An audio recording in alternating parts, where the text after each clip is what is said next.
বাবা বাবা বাবা, হে বাবা ফাঁকেন্দ্রনাথ, এই শীতে বইয়ের অভাবে একা একা কাটাতে হচ্ছে যে রাত। হে বৎস, কেন কাটাবি তুই একা একা রাত? যার বউ নেই তার তো আছে হাত।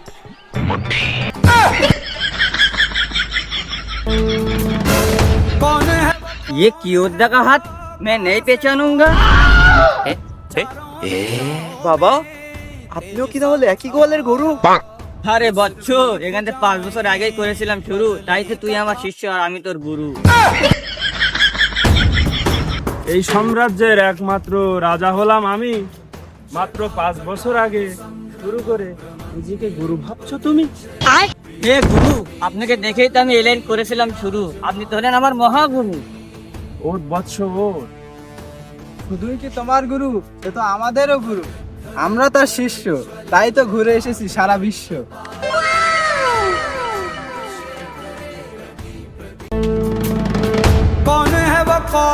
তোমরা তো ঘুরেছো সারা বিশ্ব, দেখেছো পুরো দেশ। একবার যদি ঝাঁকায় আমার হাত, তোমাদের গল্পে এখানে এসে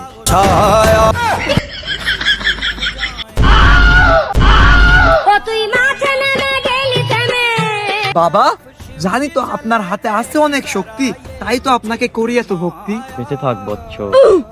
মিত্র, তোমাকে ছাড়া আমার রাজ্য লাগে একদম ফাঁকা। তুমি আসনি তাই বলে আমি ঝাঁকাতে পারিনি। তুই মাঠে নেমে